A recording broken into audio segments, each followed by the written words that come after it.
a six-figure contract, high six figures for my book. But some of these Black authors, their books have won all kinds of awards and were on the New York Times bestseller list, but they just didn't get decent contracts because of the structure, because of the system does not want to take a chance, so to speak, from their point of view. Welcome to Diversity Dish, where we're dishing on everything diversity, equity, inclusion, and justice related. My name is Sedruola Maruska, and we're bridging the gap between what needs to be said and what needs to be heard. Those individual experiences that are often ignored or simply dismissed. Sometimes I'm dining alone, sometimes I'm dining with friends, and sometimes I'm dining a la carte. No matter how I'm dining, it promises to be delicious. Let's dig in.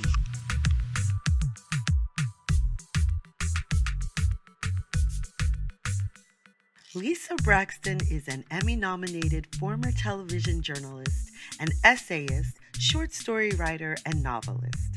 Her first novel, The Talking Drum, is about three young couples in the early 1970s and how they're affected when an urban redevelopment project takes over a neighborhood.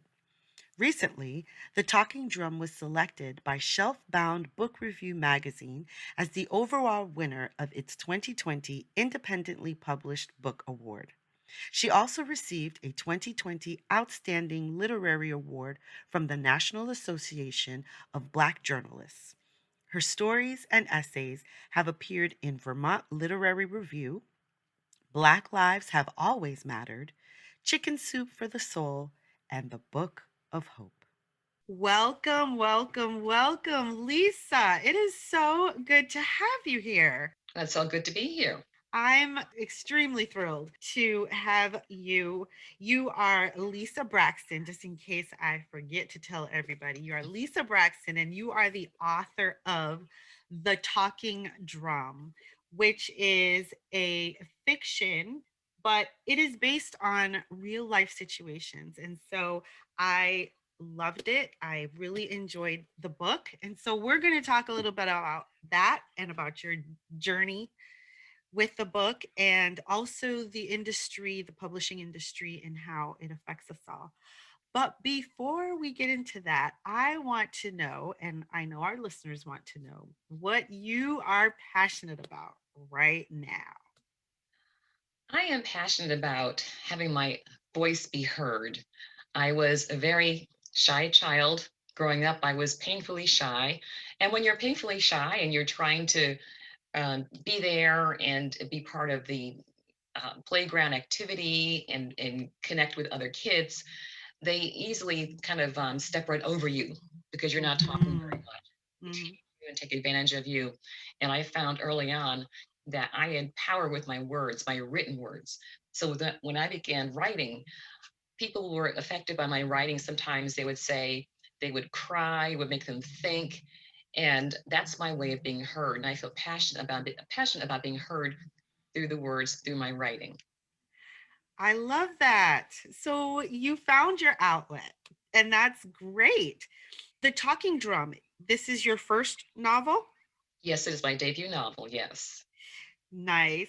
The overarching theme in the book, without giving away too much of what's happening, is that there's a community that is predominantly immigrant that has just sprung up in a fictitious town, right, of Bellport. This is a fictitious town because I was like, I don't think there's a Bellport, Massachusetts. No. They kind of sprung up in Bellport, Massachusetts, and what's happening is now all of a sudden there's growth and there's gentrification. And I know I seem to remember that you wrote, did you write in here that this is something that happened, or this it parallels things that might have happened with your family. Can you tell us a little bit about that?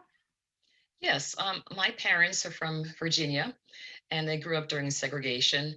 And during the 1950s, they got married and they moved as part of the Great Migration of African Americans from the South to the North for better opportunities.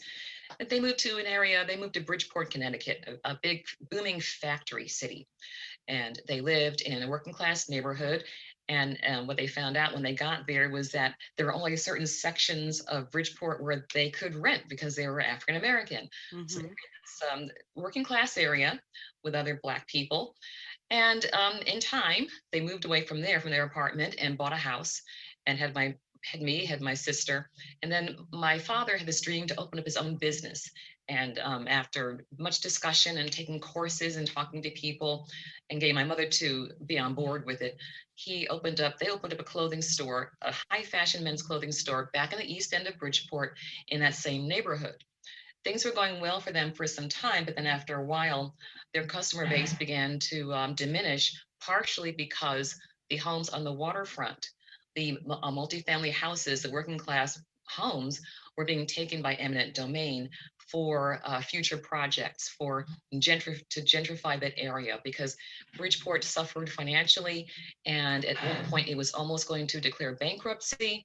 So over the years, there have been developments. A double A or triple A baseball team came to town, and they have a stadium. And now on the waterfront, there is a upscale oyster house. There's a marina. They're building condos for, hopefully they want to get people from New York to come up for the weekend and have their luxury condos there. So that means that a lot of the working class people, they got moved out, and so my parents' business would diminish more and more and more over the years. And I also, when I was writing the talking drum, I would have conversations with people here in Massachusetts who often would say, well, that happened to my family. That happens when I go back to my home, and I go back to my neighborhood. It's not the same. The people there, they don't know each other. There used to be a sense of community, but that's not there anymore. So I found that that topic really struck a chord with many people. I didn't intend to write a book that had the theme of gentrification. I was simply writing a book about a love story between a man and a woman who meet up in a coffee shop. But Mm-hmm. for some reason, I think it was in my subconscious mind, this whole topic of displacement of people and how it affects them came into play into my subconscious. And also at my church in Newton, the church is on the historical register, and it was called the Village. The neighborhood around it was a Black neighborhood. And at that time, in the late 60s, the Mass Pike extension was brought out there and sliced right through the Black neighborhood. And so the people who lived there had to move. And I was on a history committee at the church with some of the people who lived there, who grew up there, and they were on at the committee meeting, reminiscing and crying decades later about how they lost so many of their friendships and on the fabric of their community, how because of discrimination, they couldn't just move to anywhere else in Newton. They were denied housing and had to move into Cambridge and other areas. And all of that really affected me. And I said, I need to write about this topic. I need to write about how gentrification, it has its merits and it's important. It can help to save cities and municipalities, but it also can hurt the people, and also what the people can do to save themselves, to protect themselves in the face of gentrification. Right. Wow. I don't think that people really understand a lot of times how much it affects communities, because when you are, for lack of a better word, corralled right into a particular area, you become a family with those people in that area, and then all of a sudden it's like, oh wait, we need it, so we're gonna do whatever we want. And then it's like you have to move, and it's not as easy to move as people would think. You'd think, oh well, we want to stay in this area, let's just move to the next house. No, no, no, no. With redlining, you can't just move, because especially if you're black or another person of color, there are only certain places that you can go. Hey, are you ready to move your company in the direction of more equity, inclusion, so that you can attract the diversity that you're looking for? Fantastic! I would love to work with you. To find out how we can work together, go to sedruola.maruska.com/work with Sadie, or just look in the show notes. The link will be there. Hope to see you soon. Which is why What's also what's also tough is that some people who are working class, they just can't afford to purchase the building. They can't afford to purchase their apartment or the building. And if they are not owners, then they don't have any sway. They don't have any control over what happens to their home. And that's one thing that I brought out in the novel. If you see some of the characters Yes, and how they're affected, so there are a lot of things that it's just not moving to the next block, as you say. It can be very emotionally tough on people, and some people just don't survive it. They don't. they don't. Exactly. And you can understand why, because it's just another form of theft of people, right? Or Yes. of Yes. just you're stripping something away, and you're not giving them any other options. And sometimes, they say, well, we're giving them money, but are you giving them the amount of money that they really need in order to be okay in another place? Or are you just saying, well, we're giving them what this place seems to be worth Mhm. now versus what it's going to be worth later when you put in whatever you're going to put in, and then you're going to jack up all the prices, so now all of a sudden it's going to be worth 10 times what you decided you wanted to pay to these people who you displaced, right? And one thing that I found through my research is that people were displaced and they were given vouchers to move into public housing, but they would move into public housing and the public housing was inferior. The elevators would break down because inferior steel was being used to make the elevators because they knew that it would be people of color moving in. So on down the pipeline, services and construction was not done as well as it should have been. And in some instances, the vouchers were given, and then by the time the person would get down to claim their place, oh, well, we've already filled up. And that happened, you might see, if you read in the novel, the character Kadim, toward the end, he has to move in with a relative in Rhode Island because his voucher didn't get him a home, didn't get him a place. So that's something I read about. It was very interesting. So I included that in the novel as well. Yeah, I found myself feeling really sad, feeling really angry, feeling hopeful, feeling there were so many different feelings, right, that I was going through as I was reading the book, because I could see and I could relate, and I know some of the way that some of these things happen, and I go, oh, it's so infuriating sometimes, because you go, why is it that way? Why does it have to be that way? Why can't people care more, right? If that's the right word to say. Why can't people care more about other humans, right? And then it comes down to, are you being seen as human, or are you just being seen as someone who is less than human and can be easily displaced, just like they did to the natives here in this country, I right? was going to say, we've seen this throughout history Yeah. in this country and other countries as well. Yes, absolutely. And even in native African countries, Hmm. they've just decided, oh, this place is rich. We're taking we're taking it from these people. And you're going, how is that even okay? Right? You to step on other people and to take your place there and then pretend or decide that they weren't, that they didn't have, they're not entitled to it, even though you took it from them. So it's Yes. all very strange. And unfortunately, the fact that we're asking these questions is an indication that there is really no solution to it. We can't get into the root of people's hearts and change them. So I don't know. It's unfortunate. Right. It really is unfortunate. And it is really a very rooted thing. It's got very deep roots that run, which is why it bothers me sometimes when people are like, well, why don't they just move? I'm like, is it really that easy, even for you who has means, to just move, to just go somewhere else? It's not that easy for people to just get up and move from the communities that they're in, where they've established connections with people, to just say, okay, fine, no problem, I'm just going to leave, because it's not that way. As in the publishing, you got this book published. Now, you got it published through a publishing company in Canada. Yes. Is there Was there a rhyme or reason for that? The reason was that they gave me a contract, and they were the only ones who gave me a contract. After I finished the novel, I went to grad school to get a master's degree in creative writing. And to get my degree, I had to produce a manuscript. So the manuscript was The Talking Drum. And at the end of that, I was shopping it around to different literary agents, and some would like parts of it, but they felt it really needed a whole lot more work. So this went on for years, me soliciting agents. And then I started soliciting small presses. And the same thing, well, we like this, we like that, but it needs more work or it's not right for us. And I reworked it and revised it based on the feedback I was getting. And so that was 2010 when I graduated. Years are going by, and I was at a conference that included a book expo of small presses represented there. And I went by to every booth representing a press who I previously talked to, and I asked them to relook at my manuscript, and some agreed to do that.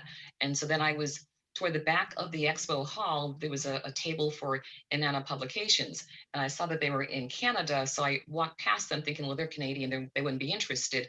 But then I thought, well, I've gotten no real takers in the past 2 days. I've been here at this 3-day conference. Back to her, back to the table, and talked to her, and she said, I like your story. I gave her the elevator speech. I like your story. It sounds interesting. Mail me your manuscript. And so I said, really, can I just email it to you? No, no, no, mail me the whole thing. So I got a copy made of 364 pages, and I mailed it to Canada.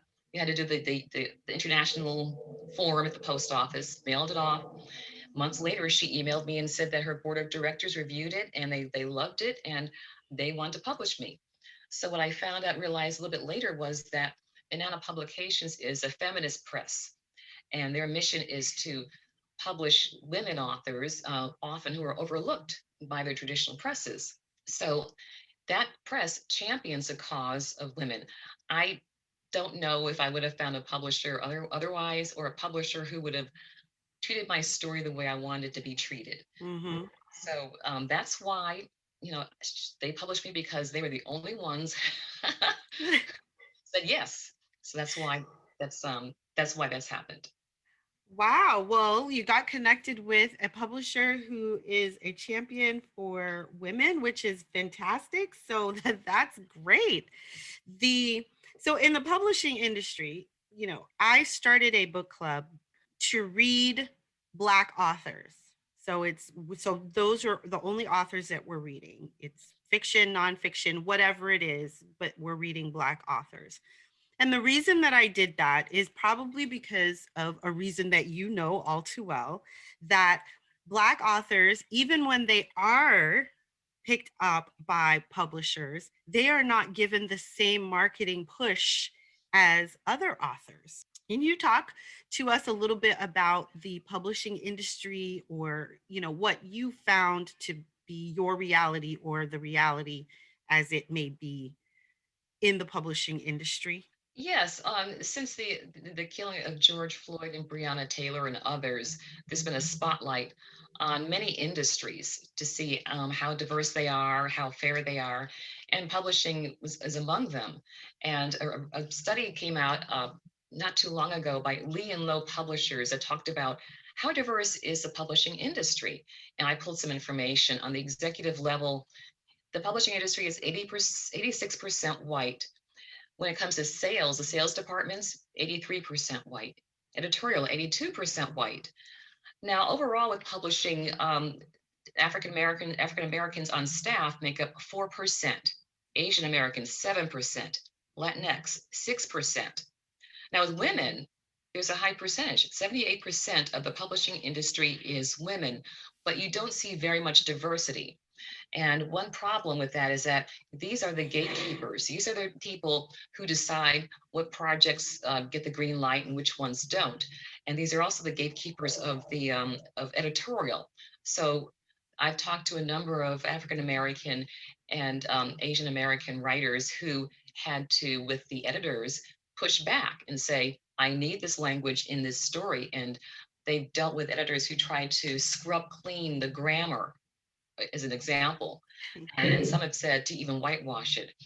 And so you see this going on, where Black writers and others of color have to often push back if they can even get in the door.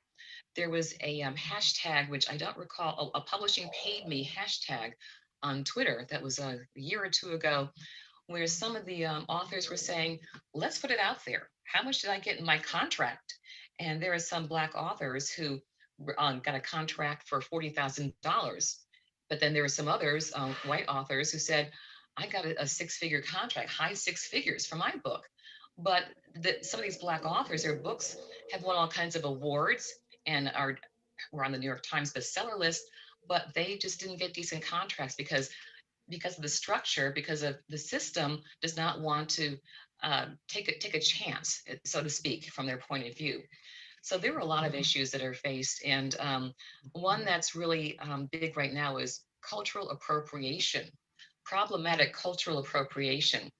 I think that as a writer, it's important to know how to write about the world that's not your world, to go beyond your own sphere of understanding and learn about other worlds and other people and other audiences, and write those characters into your work.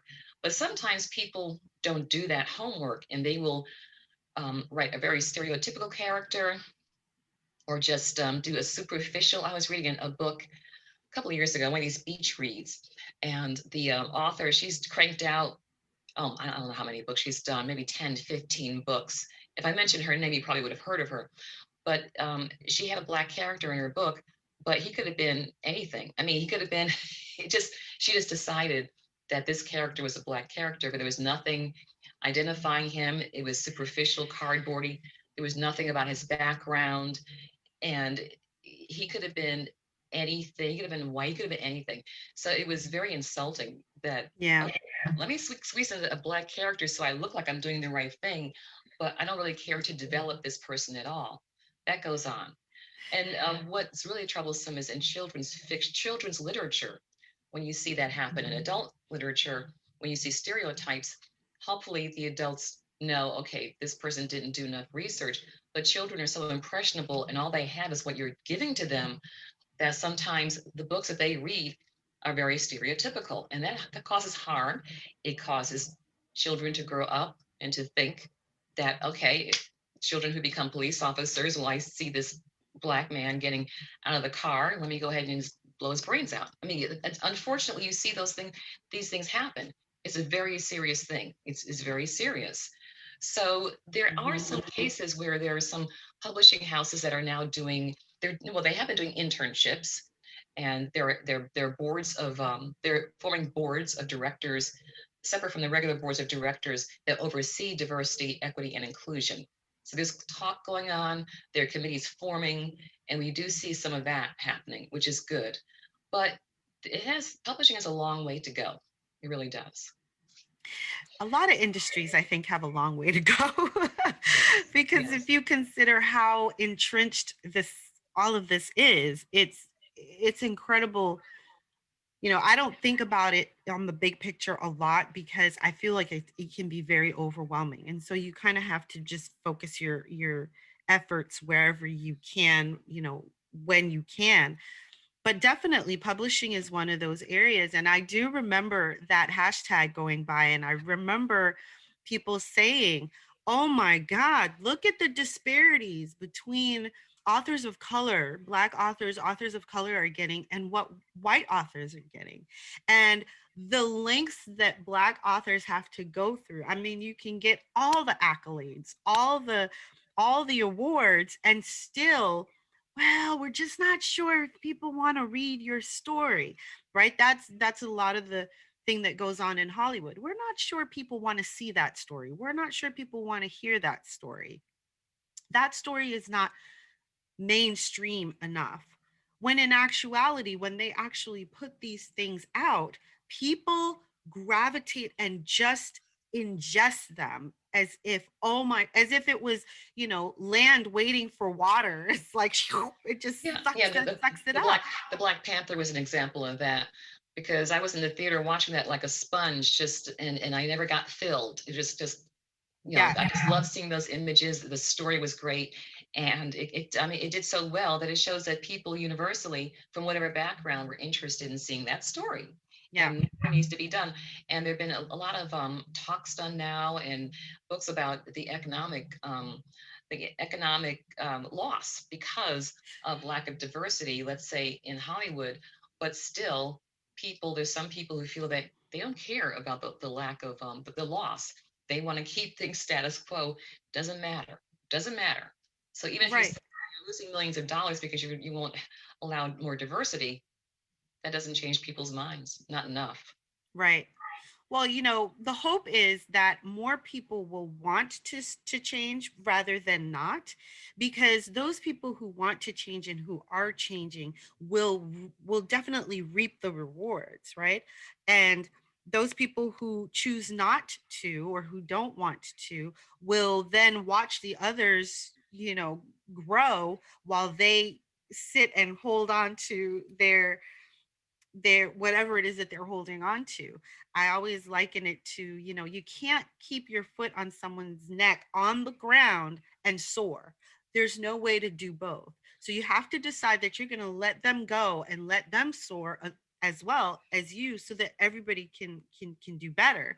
So the publishing industry is a lot like that. It's as if nobody has stories to tell and nobody has the right perspective except for white authors, which is lunacy Hmm. because there's the diversity is what makes things so much more interesting, right? Who you study, right? Traditionally, only white authors have been studied in school, so we've only gotten one perspective of how things have Right. been or were, or what have you. But when you start adding the other perspectives, you, instead of this paper cardboard flat view of things and of history, you get a more rounded view of things, which makes it all that more interesting, I think. Yeah, and I see where the New York Times has apologized for the way it has done their obituaries historically, and they've gone back because they ignored people of color. They ignored all these Black people who had deserved to have their obituaries in the New York Times. They've gone back historically, and they're doing them now. And by people not seeing those obituaries all along as time was playing out, they have this view of who the accomplished and important people are and who are the ones that we just ignore. Wow, that's interesting. I didn't know that the New York Times is doing that. That's a really Yeah, interesting thing for them to be doing as they've well. gone back and they're doing that. Yeah. So it's an important thing to talk about. It's important for people to realize and to understand that when we're talking about the things that hold us back, and you're talking about, well, why don't you just right? It's like, oh, we would just if there wasn't so much pressure put on us not to, to not do what we need to do. I know that there are a lot of companies right now who are doing more paid internships versus unpaid internships, because an unpaid internship is more likely to get a white person into that internship because their family has more of a ability to maintain them while they're doing that versus another family of color, black person, right? Right. So now if you do it, make it a paid internship, I'm not going to cry. I will be able to get in there, right? As well as others would be able to get in there, because now I can not only gain the experience that I need, but I can get the financial support that I need without being, without killing myself, without feeling like I have to work 3 or 4 jobs plus the internship in order to do that and to move forward. And this is the leg up that a lot of people don't realize that they have, right? They don't realize how much of a disparity there is and how much harder it is when things like that are not taken into consideration. And that's why groups like there's a group called We Need Diverse Books, and they've been pushing to get more diverse books come out of the publishing houses. And they Hmm. also do an internship. I don't know if it's paid or not, but they do an internship that's new to get more people of color into the publishing environment. I think because of the way that, and I think I was just talking to someone about this, but I think because of the way that we've been socialized to you got to do something that's going to make you some money, right? We haven't often thought of writing or being an artist, or the those things that are not traditionally professional, so to Mhm, speak.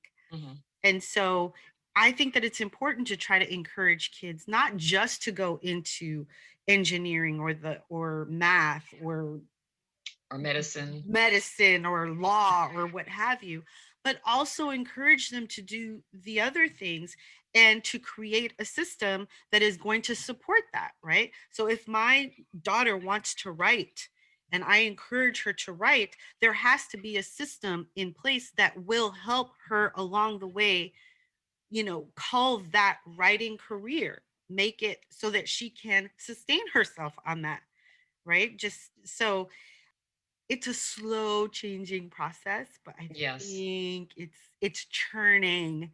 And so we have to keep the churn going. We can't let up the pressure. We have to keep it going. Well, yeah, I think you're more optimistic than I am because what I've been reading is some Black people who worked in publishing years ago, back in the 60s, 70s, who are still around, and they say it's the moment for Black people, and the window is opened because of what's gone on in this country in the past couple of years, but it's going to close again, as it always does. Yes. So it's a pendulum, and right now the pendulum is swinging one way, as it did during the civil rights movement, and it will swing shut Yes. after a certain window. And it seems to always happen cyclically throughout history. Yeah. Well, and I know that to be true. And that's in the back of my mind. Don't think it's not. In the back of my mind, but I'm hoping that with the because when I think of myself as 14-year-old, I didn't think of the things that my son is thinking of now as a 14-year-old. I wasn't as active or as activism then as my son is putting himself into being now. And so Mhm. I'm hoping that the younger people, those who have been galvanized and those who have been speaking up and speaking out and doing that, will continue to do that so that they can keep the pressure going, right? Because we're kind of on our way out. No, we're Well, not. we still have time. We still have some time. So, but that we can get them to continue the pressure that is needed, clearly, because otherwise we have to keep we the have to pressure keep up. the pressure up. We You know, can't I, lose we can't lose more ground. We got to keep it going. yes. And I was saying to my husband too that it's really interesting to me that as I was growing up, I always heard about Martin Luther King and I always heard about Malcolm X, and it always seemed like a very distant thing from me. And yet, Martin Luther King Jr. was killed the year that I was born, which Mm. means it was not that far away, but it always was made to seem that far, right? Like that was a long time ago, that was forever ago. And so I'm hoping that people will realize that it wasn't that long ago, right? Someone wrote, Prince Philip died, and someone wrote, oh, he died, and but they were thinking about it and they were going, you know what? We were thinking that they were the children of the colonizers, but they weren't. They were the colonizers, right? They were the ones who went into Africa. They may not have been the ones who were in the slave trade, but they were still the colonizers who went and, and they're just now dying off. So if that's the case, that's how close it was. That's how close it was. Yeah, it wasn't that far off. No. Not that far off. Mm-mm. So is there another book in the works for you, Lisa? I've been asked that. Well, I'm surprised you didn't ask me if there's a sequel to this one, which there is not. And so what I've told people is that these characters are for the reader to decide in their mind what What happens happened? after the end of the book. But I am working on another another story, another novel. It's historical fiction back into the 1850s in Boston, in the Beacon Hill area, which had a Black neighborhood. And Mm. I'm focusing on those Black free individuals, and also there were escaped slaves who were there as well. And there were some slave catchers who are on horseback riding up through Beacon Hill through the cobblestone streets looking for people, and there were abolitionists. So I'm focusing a story on that era and those people. Wow, that sounds really interesting because I do know, I did kind of know that Beacon Hill did have a Black population at one point, but now it's not so much at all. There's so much, it's such rich history, and I've been working on this for a few years now. And the more I read, the more I want to read, but I've got to really focus myself and get the writing done. But it's a very interesting era in the history of Boston. So when did you feel that writing was going to be the thing that you were going to do? Because I know you said that you were a shy child and then you realized that your words on the page could move people. So when did you, if you decided, consciously that that's what was going to happen, when did that happen? It never really did. I was the editor of the school news of the college newspaper, editor in chief, and students would read my stories and they would comment on them and talk to me about them. And I could see where I was having an influence on people.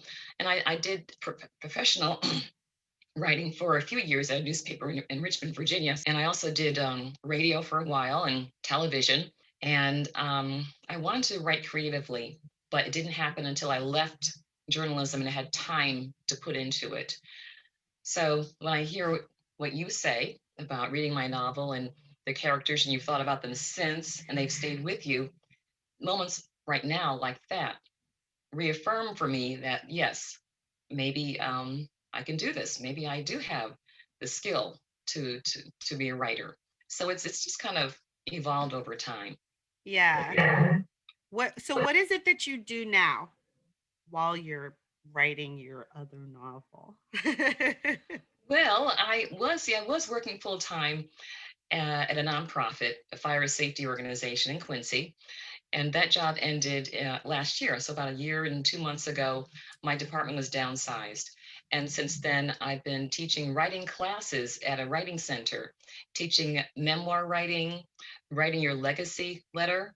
That's a 3 hour workshop where, and it's actually has a lot of interest where students will come in, and mostly they're older students, and write a letter that will be passed on to the generations after them about their wisdom, what they've learned in life, what they want others to know, their grandchildren, etc., grandchildren, nieces, nephews. Because even though, like for instance, with my niece and nephew, they're teenagers, and my nephew is in college, and my niece is in high school, junior in high school. They know me. I mean, I was there the day they were both born. My parents and I got in the car, went down to where they lived, and we were there, held them, I played with them. But do they really know me? They don't know my inner thoughts, my inner feelings. And so those are the kinds of things in this legacy letter that my students talk about. They will write about the interior thoughts that you have and feelings that you have that you really don't share with anyone, but you want to share with the later generations. I've also taught not short stories, it's essays, writing your essay. So I've taught a 6 week essay class, and that's been enjoyable too. So I've been doing that, and I wrote a script I did some script writing for a church that was doing it. They're doing their history program for Juneteenth, and they wanted me to write a script about the history of the church. It's the first African American church in the DC area in DC back, oh gosh, many decades before the Civil War. So I did a script for them. So I've done those things, but I'm about to start a full-time job in a couple of weeks. I'll be back in the job force in a couple of weeks. Right. Wow, that all sounds really interesting, especially the legacy writing, letter writing. It's Yeah, not I think something I've ever thought of. anybody, I think anyone of any age can do it. I mean, would be interested, but it really becomes interesting for people as they get older and they see themselves, they feel they have less time left to live than there's more years behind them, and they start thinking about that. Right, right. Wow. Okay. Well, is there anything that I haven't asked you that you would have liked for me to ask that you would like to answer right now? Well, let me see. You could ask me about how the immersion technique I use to learn about cultures to write my story. Yes, please share. Well, Share. I have a character, Omar, who's a professional drummer. If you've read about Omar, he's from Senegal and he's a professional drummer. So I took drumming classes. I went to school, I went to adult education, and I took 6 weeks of African drumming lessons. I took some master classes with a master drummer from West Africa. And part of Omar's swagger is based on this instructor. And also, I found a Senegalese restaurant in Boston and went there and told the owner what I was doing. And she gathered many of her friends who are from Senegal who've moved here and I got together with them and talked to them about their culture, what it was like coming to the US. I tried many of the dishes that she prepared from the menu, and I tried some dishes at home in my own kitchen, and they were a disaster, actually. I don't have it. I'd have to really I made a dish with lime. I think it's in the novel, a chicken and lime dish. It's called something Yassa Guinar, I think it's called. And I put too many limes in it, and it was just really, really bad. And I had my husband taste it, and he said, "Well, it's just not very good, Lisa." And I ended up pouring chicken broth in to try to dilute the lime. I made some rice and put that in there to dilute the lime, and nothing worked. And I had to eventually just throw the whole thing out. Oh my gosh. That was an experience. Yeah. I have a better appreciation of drumming now because drumming, I thought, well, African drumming, you're just bang, bang, bang, bang, bang. Oh, no, you're not. Those moves are very intricate. They're very intricate. And when I going back to that master class with the master drummer, we a whole bunch of us got together in a city hall chambers, a huge place to drum, and they all these people were into drumming, and I was just a person wanting to write a novel and learn to drum. And every time he would walk around to inspect what we were doing based on the movements that he said, "Duh," and copy me, he'd stop at me because I kept messing up. And finally I said, "I'm not a drummer. I'm just learning to drum to write a novel." At that point, he just smiled and left me alone. But every time he had to stop, he would stop the whole class and put his hand up and have them all, everybody hush. Let me work with her. He's working with me. Oh my goodness. So I developed an appreciation of drumming. Wow. I think that's amazing. But I think that that's a great way to do it, to kind of immerse yourself Yeah, into immerse yourself in it. whatever it is that you're reading about. And that's what you kind of talked about. You said, people can write about things, but they need to go and immerse so that they're not being this paperboard, it's not a paperboard character, Right. a stereotypical character, but it is actually a character that has some depth and that has some roots behind it and into it. So I like that you did that. And plus you had the your parents' story. So you kind of weaved these in and got what you didn't have to put together with what you did have, which is fantastic. Yeah, real Well, life experiences as well as the ones I acquired from taking lessons or eating, the food or whatever. yes. So where can people find your book? Well, I can find the book at, Amazon has everything these days, amazon.com, bookshop.org, or also barnesandnoble.com. And those are the three main outlets that I know of. Yeah. Awesome. Well, I will definitely put a link to it for bookshop.org because I like that one because it supports local bookstores. Yes, yes. So I will put the link to it in the show notes so that everyone can grab a copy of your book. And before I let you go, what I want to ask you my final question, which is what is your favorite dish? My favorite dish, and it's so rich that I'll only eat it once every so often, is steak pizziola. That's my favorite dish. Steak Steak pizza. pizziola. So it's a nice large steak. Might be a New York porterhouse, and it has onions and tomatoes and maybe a little bit of cheese on it and garlic and basil. It's an Italian dish, and it's pretty much a combination of steak and pizza, but it's more steak than pizza. But it's this delicious steak with this tomato sauce and all the other ingredients I just mentioned. And when I was at NYU for a summer in a publishing program, and there was a restaurant in Greenwich Village that I would go to have that meal. And so every so often I go and have that. It's just so delicious. That's my favorite, my most decadent Yeah. dinner meal that I will eat. Yeah. I've never heard of it, but it sounds amazing. What is your favorite dish? My favorite, well, for me, my favorite dish, I love potatoes. So I'll have them any way you give them to me. So, scallop, baked, mashed, fries, whatever. Oh, Just, potato soup. I do. I love potato soup. Yes, so do I. I made that and it came out very, very good, actually. Okay. That Yeah, is I success. haven't tried that making it yet myself, but I might have to do that. But yes, that's my favorite. Well, thank you so much for being here with me on Diversity Dish, Lisa. It has been such a pleasure, and I am so excited about sharing your book with everyone. Well, thank you so much, and I'm just so thrilled that you read my book, and it just makes me feel very good that you like that you're invested in my characters. That's very flattering.